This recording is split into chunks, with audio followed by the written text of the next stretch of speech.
Les grands de ce monde à partir du monde des ténèbres avec les entités démoniaques mettent en place le règne de l'Antichrist.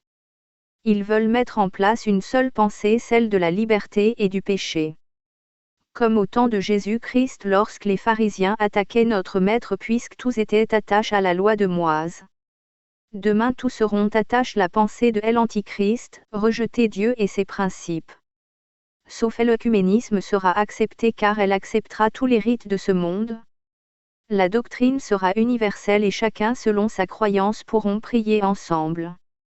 On en voit les prémices aujourd'hui, acceptation du mariage homosexuel, pasteurs et prêtres homosexuels, de plus en plus de lois anti-bibliques seront votées, les religions sont la coupe du pape et elles vont de plus en plus se rapprocher.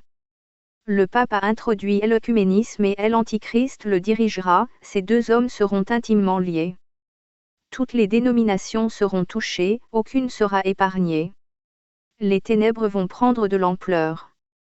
Satan est l'homme et il attaque les enfants dès le plus jeune âge afin de les servir. Cette jeune génération n'aura aucun repère puisque leurs aînés de quelques années seront eux-mêmes asservis par les mêmes choses. De plus en plus de maladies incurables vont se propager, les taux d'AVC, d'abandon d'enfants vont se multiplier. Mais l'homme prônera une liberté qui le détruira. La moralité sera un lointain souvenir et les hommes vivront comme des animaux. Mais ceux qui seront fidèles à notre Seigneur et Sauveur seront sous ses ailes.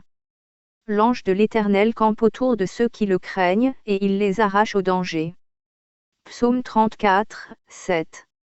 De plus en plus d'hommes et de femmes vont se tourner vers l'Éternel, dans les pays musulmans, une multitude seront touchés. Jésus-Christ dans ces temps de ténèbres va se révéler comme jamais afin de préparer son épouse à sa rencontre. Or, la loi est intervenue pour que l'offense abondât, mais là où le péché a abondé, la grâce a surabondé. Romains 5h20. Nous dans un temps de confusion, nous devons nous préparer à son retour imminent. Tout est devant nos yeux, tous les signes introduisant le retour de Christ sont devant nous. L'apostasie, que personne ne vous séduise d'aucune manière, car il faut que l'apostasie soit arrivée auparavant, et qu'on ait vu paraître l'homme du péché, le fils de la perdition.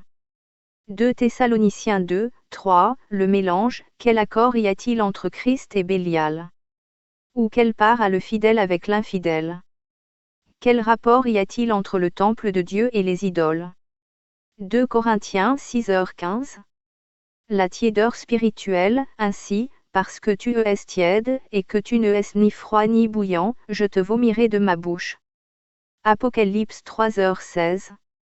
La multiplication des fausses doctrines, mais l'Esprit dit expressément que, dans les derniers temps, quelques-uns abandonneront la foi, pour s'attacher à des esprits séducteurs et à des doctrines de démons.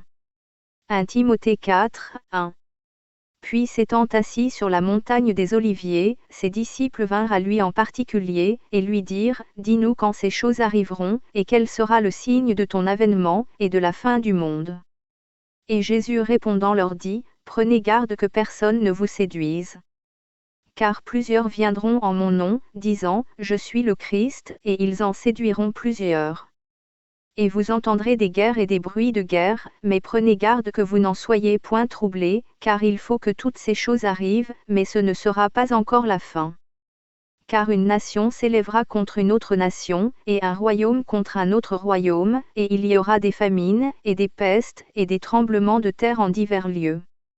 Mais toutes ces choses ne sont qu'un commencement de douleur, alors ils vous livreront pour être affligés, et vous tueront, et vous serez haïs de toutes les nations, à cause de mon nom. Et alors plusieurs seront scandalisés, et se trahiront l'un l'autre, et se haïront l'un l'autre. Et il s'élèvera plusieurs faux prophètes, qui en séduiront plusieurs.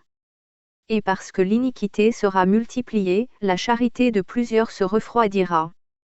Mais qui aura persévéré jusqu'à la fin, celui-là sera sauvé. Et cet évangile du royaume sera prêché dans toute la terre habitable, pour servir de témoignage à toutes les nations, et alors viendra la fin.